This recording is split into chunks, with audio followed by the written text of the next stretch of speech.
الله أكبر الله أكبر الله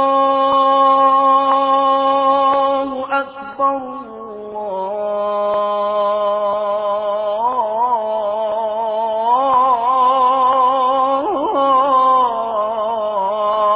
الله أكبر.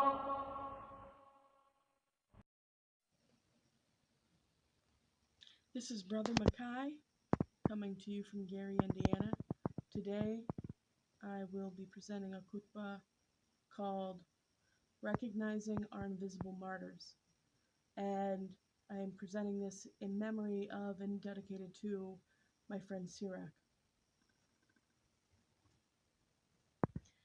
Initially, I had planned to present a khutbah on another topic this week, yet Allah is the best of planners. Nothing happens without Allah's permission. As such, I come to you this Jummah with a khutbah that I did not anticipate writing, but I felt compelled to share what is weighing on my heart. The murder of a young man, Elijah McClain, by police in Colorado a year ago has recently come to light. Elijah was only 23 years old when he was killed. His last words, his love for Allah's creation, his gentle demeanor, have been shared with people throughout the world. Alongside these sharings, a photograph or illustration of the young man are also often shown. A friend observed the other day that even though she felt affected by all the deaths of those who were murdered by police, there was something unique about Elijah that touched her heart deeply, but she didn't know why. I realized she was putting words to a feeling that I had been struggling with and trying to ignore for several days since I had first seen his image and his words. Her statement made me confront what I had been feeling, and as I began to formulate a response, I realized all at once why Elijah's murder was so profoundly impacting me. 4 years ago, on the very date that I was contemplating Elijah's murder, my friend Sirach was viciously killed. When I got word of his murder, it had almost been a year since I had seen him last. We attended the same college for a few years, and I had moved out of area to be closer to work. We shared a few overlapping classes, and he was briefly involved with one of the school publications I managed. He graduated with his undergraduate degree in literature around the same time that I finished my master's, and we both moved on from the college we had attended together.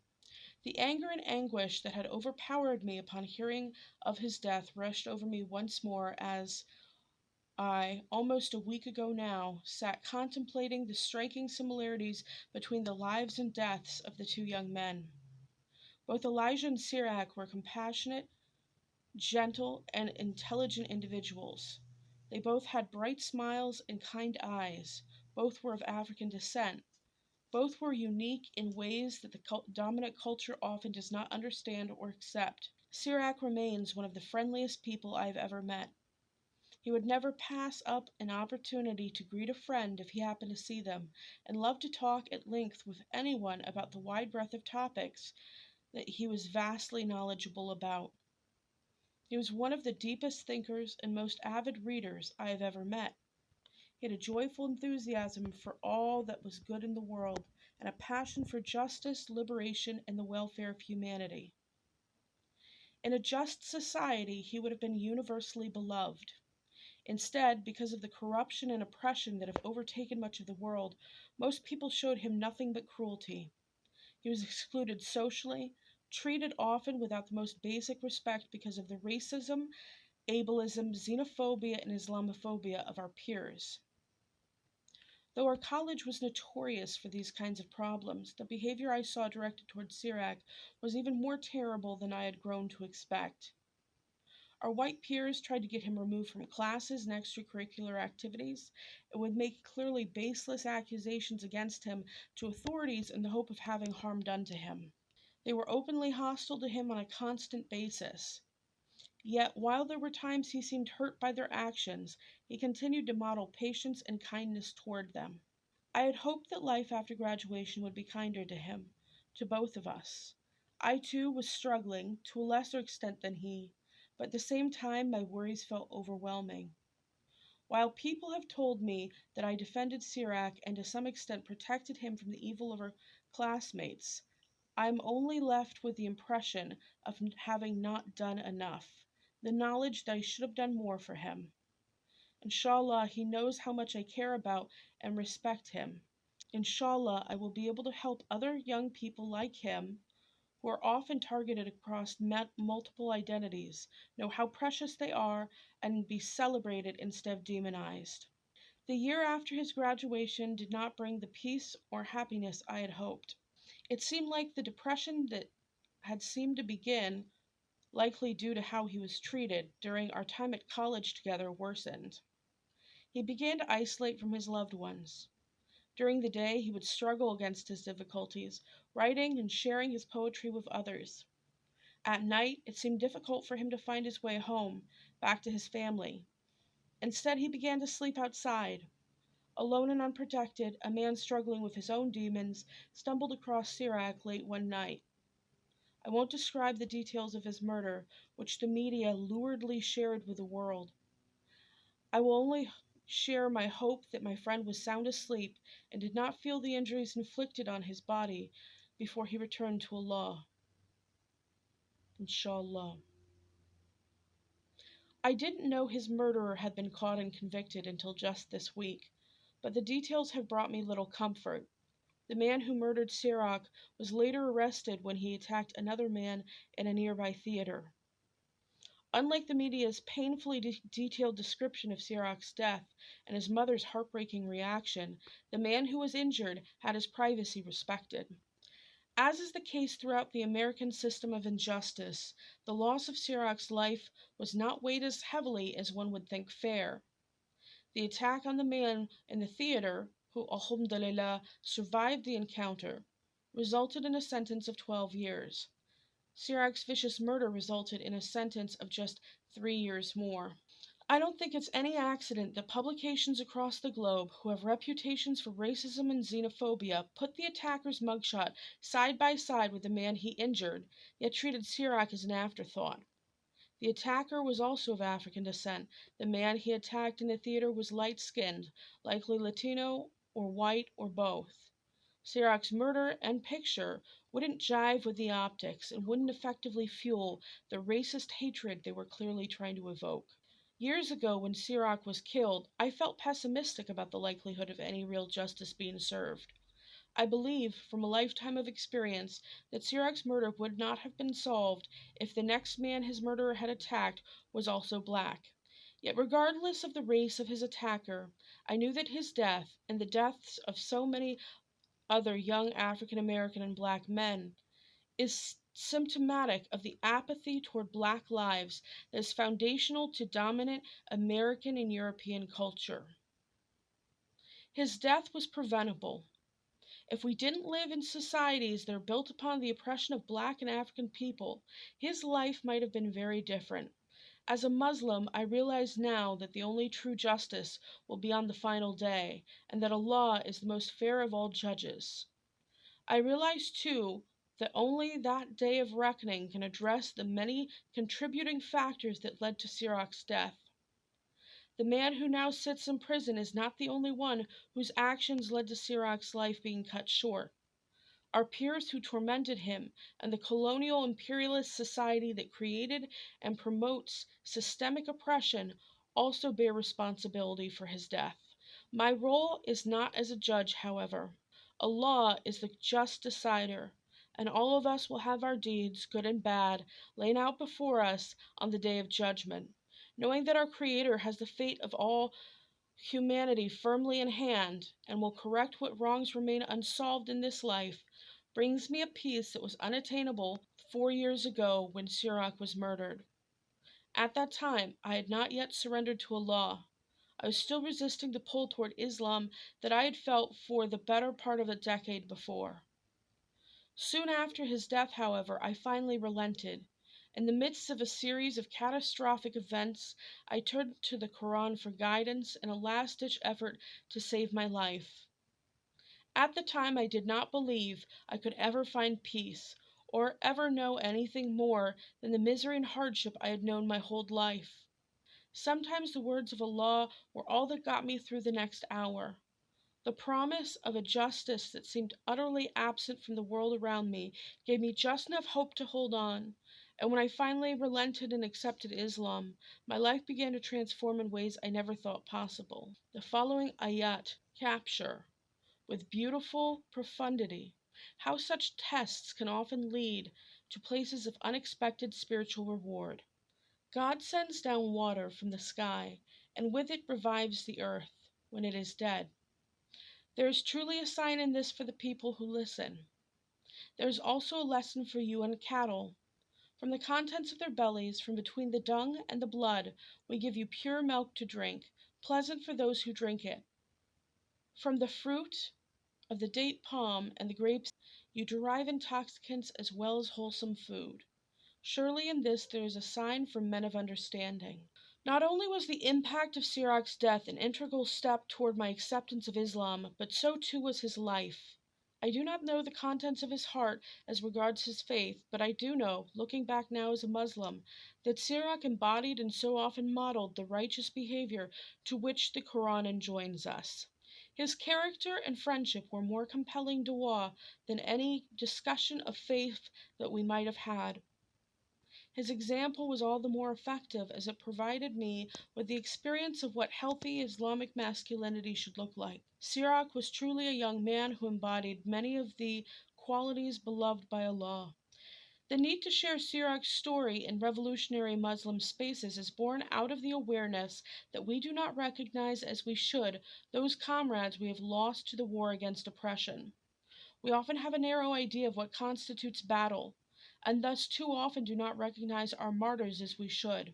Ironically, Salafist and Wahhabist innovators have transformed the most criminal of all actions into a satire of martyrdom, where any mass murderer can claim a status they have no hope of achieving. Yet even in revolutionary Muslim circles, we often fail to recognize that our Black and African siblings are dying in Allah's cause every day. Every time a person is murdered because of their race or dies because of white supremacy, they are being killed in a struggle against injustice that all people of color have been forced to fight their entire lives. When you live in a world suffering under such corruption, and you are the target of such oppression, participation in the war is part and parcel of just trying to stay alive. The global Ummah often fails to recognize the Black martyrs who are dying in our streets, prisons, subway platforms, and hospitals every day, even though the battlefield and its carnage are increasingly impossible to ignore. When recognition does come, it is too often superficial, taking the form of empty blackwashing and hollow virtue signaling. Too many in our community only support a cause when it is socially acceptable and popular to do so, when they fear reprisal for inaction, instead of acting with genuine intention for the sake of Allah and warding off evil with good. Consider the two following verses and the contrasting examples they present. Have you seen the one who denies the day of judgment, who turns away the orphan, and who does not urge the feeding of the poor? So woe to those who pray, but whose hearts are not in their prayer. Those who do things only to be seen by others, who are uncharitable even over very small things. Those who spend their wealth night and day, both privately and publicly, will receive their reward from their Lord. They shall have no fear, nor shall they grieve. It is clear that we must act to combat evil through acts of good and not content ourselves with empty gestures. The martyrs in the struggle against corruption, whether they openly profess belief or not, and regardless of the ways that society seeks to demonize them, must be honored alongside and equal to the other martyrs our Ummah is more comfortable with. We find in the Quran many inclusive examples and definitions of martyrdom, such as in Surah Al-Hajj. As for those who left their homes in the cause of Allah and were slain or died, God will give them a generous provision. He will admit them to a place with which they will be well pleased. For God is the knowing and the most forbearing. In the Ahadith, we see similar broad definition of martyrs as including those who die of plague and those who die while protecting their property. If the prospect of acknowledging those murdered by militarized police, militias, health, economic, and environmental inequality does not sit well with us, then the discomfort likely stems from our own collective and individual anti-Blackness. The movement of Black Lives Matter, through a Muslim viewpoint, starts with developing our communal awareness of those lives that are too frequently lost and whose loss is too often ignored. My own personal journey as a Muslim who was in no small part brought to the path of Islam by one of those many lives and deaths which has been ignored, is to realize the mercy and grace of Allah in His care for Sirach and our other martyrs. These two paths converge into one. The struggle against white supremacy is born of corruption, yet nothing can occur without the permission of Allah. Allah allows us the will to fight or spread corruption through both our actions and our typically harmful inactions. We are tested and are further refined or further degraded by our choices. And Allah, in justice and mercy and grace, saves the best rewards for those who have been the most ill-treated. From Surah Al-Baqarah. Do not say that those who die in the cause of God are dead. They are alive, but you are not aware of it. We shall certainly test you with loss of property, lives, and crops. Give good news to those who endure with fortitude. The hidden nature of our martyrs is thus twofold. They have passed through a barrier beyond which we cannot see, and too often they remain invisible in the eyes of many of the Ummah, who cannot see the injustice of their murders, cannot reconcile the daily fight against racism as part of the divinely mandated fight against oppression and evil, and thus cannot recognize our martyrs. Allah knows best. He holds the keys to the unseen. None know them but He. He has knowledge of all the land and sea contain. No leaf falls without His knowledge, nor is there a single grain in the darkness of the earth, or anything wet or dry, but is recorded in a clear record. It is He who gathers you in by night and knows all that you do by day. Then He raises you up during the day so that an appointed term may be completed. Then to Him you shall return, and He will declare to you all that you used to do. He is absolute master over His servants. He sends forth guardians who watch over you until, when death approaches one of you, our angels take his soul, and they never fail in their duty. Then they will be returned to God, their true Lord. The judgment is His alone. He is the swiftest reckoner. I will end with one final memory, this time for my spouse, who Sirach was also friends with, and who I feel was a better friend to him than I was. He captures at once Sirach's joy and passion for justice. I can give a memory. You were in class, I think it was Zom. I think you were talking about something on social justice and Black lives and pride. I looked over, saw Sirach raise his fist high in the air with a huge smile and say yes to what you were telling the white people. Finally, I will end with a quote from the Quran that has helped my heart begin to heal from this and so many other unjust, preventable losses. I hope that those in our community, particularly our Black and African siblings who have lost family and friends to the insidious corruption of anti-Blackness and oppression, are able to find some solace in these words. Do not think of those who have been killed in God's cause as dead. They are alive and well provided for by their Lord. They are joyful because of what God has bestowed on them of His grace, and they rejoice that those they left behind who have not yet joined them, that they shall have no fear, nor shall they grieve, rejoicing in God's grace and bounty. God will not fail to requite the believers. Those who responded to the call of God and the messenger, despite their having received an injury, and of such of them who did good deeds and feared God, shall have a great reward. Those who, on being told that the enemy has gathered against you a great force, so fear them, only grow stronger in their faith, and replied, God is sufficient for us, He is the best guardian. They returned home with God's favor and blessings, without having been touched by evil, for they pursued God's pleasure, and God's bounty is infinite. It is Satan who instills fear, of his followers, do not fear them, but fear me if you are true believers. الذين إذا أصابتهم